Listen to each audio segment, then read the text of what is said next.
প্রত্যেকের কিছু দক্ষতা বা যোগ্যতা রয়েছে যা নিয়োগকর্তারা চাকরি প্রার্থীদের কাছে খোঁজেন এবং এই দক্ষতাগুলি আপনাকে নিয়োগকারীদের কাছে আরও গ্রহণযোগ্য করে তুলতে পারে, বিশেষ করে যারা দেশের নামকরা কোম্পানি অথবা বিদেশে কোনো কোম্পানি বা প্রতিষ্ঠানে জব করার ইচ্ছা রয়েছে তাদের মধ্যে এই দক্ষতাগুলো থাকলে চাকুরি পেতে সহজ হবে।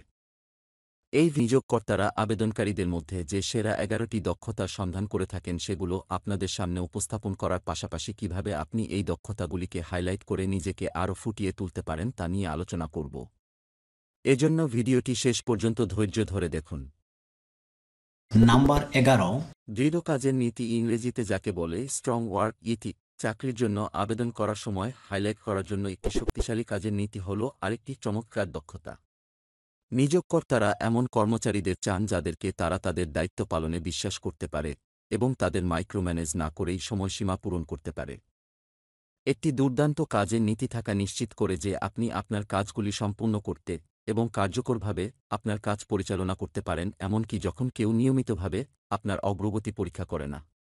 নাম্বার 10, মুক্তমনা বা ওপেন মাইন্ডনেস। যে কেউ একটি নতুন অবস্থানে প্রবেশ করছে তার জন্য খোলা মনের তা একটি গুরুত্বপূর্ণ দক্ষতা। এমনকি যদি আপনি আগের কোম্পানিতে একই পদে অধিষ্ঠিত থাকেন, আপনি যে নতুন কোম্পানির জন্য কাজ করেন সেটি ভিন্নভাবে করতে পারে। আপনার দায়িত্ব পালনের একটি নতুন উপায় শেখার জন্য খোলা মনের হওয়া এবং নতুন জিনিস শিখতে এবং চেষ্টা করতে ইচ্ছুক হওয়া চাকরি প্রার্থীদের জন্য খুবই গুরুত্বপূর্ণ।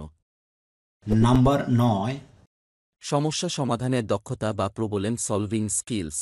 সমস্যা সমাধানের দক্ষতা বলতে কর্মক্ষেত্রে চ্যালেঞ্জিং পরিস্থিতিতে উৎপাদনশীল এবং ইতিবাচকভাবে পরিচালনা করার ক্ষমতা বোঝায়।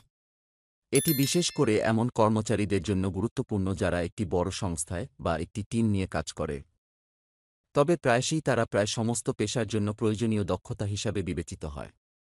আপনার জীবন বৃত্তান্তে অন্তর্ভুক্ত করার জন্য সাধারণ সমস্যা সমাধানের দক্ষতা হল যোগাযোগ, সিদ্ধান্ত গ্রহণ এবং গবেষণা দক্ষতা। নাম্বার 8, কম্পিউটার দক্ষতা বা কম্পিউটার স্কিলস।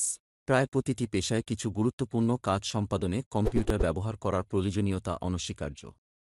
অনেক চাকরির জন্য কম্পিউটারের আরও গভীর জ্ঞানের প্রয়োজন হয়, তাই নিয়োগকর্তাদের দেখানোর জন্য আপনার জীবন বৃত্তান্তে এই দক্ষতা অন্তর্ভুক্ত করা প্রয়োজন যাতে আপনি কম্পিউটারের মৌলিক বিষয়গুলির সাথে ন্যূনতম পরিচিত।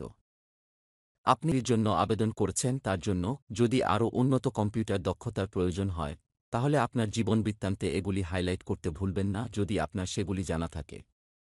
হাইলাইট করার জন্য কম্পিউটার দক্ষতার মধ্যে রয়েছে word processing, spreadsheet, social media, data visualisation এবং ইমেল যোগাযোগ ব্যবহার করতে সক্ষম হওয়া। নাম্বার 7, সাংগঠনিক দক্ষতা বা অর্গানাইজেশনাল স্কিলস। একজন কর্মচারীর উৎপাদনশীলতা, সময় ব্যবস্থাপনা এবং লক্ষ্য অর্জনের জন্য সাংগঠনিক দক্ষতা অপরিহার্য। তারা যে কোনো পেশাগত অবস্থানে উপকারী এবং নিয়োগকর্তাদের দ্বারা খুব বেশি খোঁজা হয়। সাংগঠনিক দক্ষতা যা বিশেষভাবে গুরুত্বপূর্ণ তার মধ্যে রয়েছে পরিকল্পনা, সমালোচনামূলক চিন্তাভাবনা, বিস্তারিত মনোযোগ এবং সংঘাত ব্যবস্থাপনা। নাম্বার 6, স্বব্যবস্থাপনার দক্ষতা বা সেলফ ম্যানেজমেন্ট স্কিলস। স্বব্যবস্থাপনা দক্ষতা এমন দক্ষতা যা আপনাকে আপনার সময় পরিচালনা করতে এবং কর্মক্ষেত্রে যতটা সম্ভব উৎপাদনশীল হতে দেয়।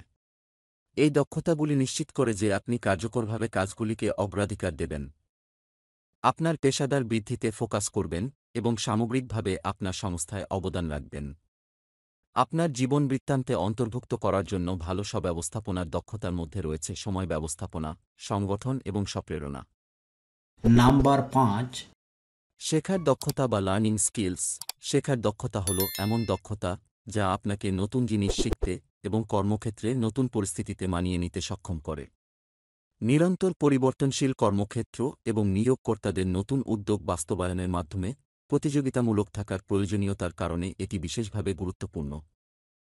ভালো এবং অভিযোজনযোগ্যতা দক্ষতা আপনাকে অন্যান্য প্রার্থীদের থেকে আলাদা করতে পারে এবং নিয়োগকর্তাদেরকে দেখাতে পারে যে প্রয়োজনে শিখতে এবং পরিবর্তন করতে আপনার ইচ্ছা আছে। শেখার দক্ষতার উদাহরণগুলির মধ্যে রয়েছে সহযোগিতা, যোগাযোগ এবং সমালোচনামূলক চিন্তাভাবনা। নাম্বার 4, আন্তঃব্যক্তিক দক্ষতা বা ইন্টারপার্সোনাল স্কিলস। আন্তঃব্যক্তিক দক্ষতা এমন দক্ষতা যা আপনাকে অন্যদের সাথে যোগাযোগ করতে এবং ভালোভাবে কাজ করতে দেয়।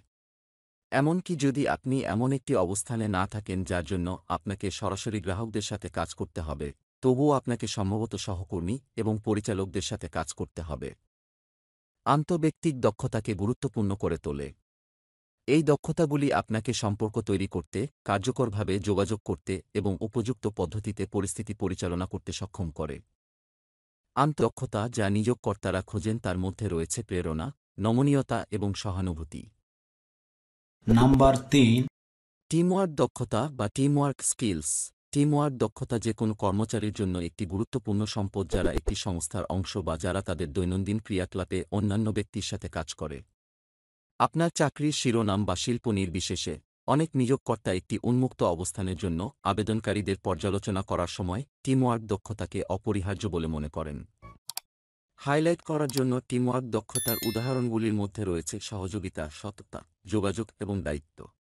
নাম্বার 2, নেতৃত্বের দক্ষতা বা লিডারশিপ স্কিলস।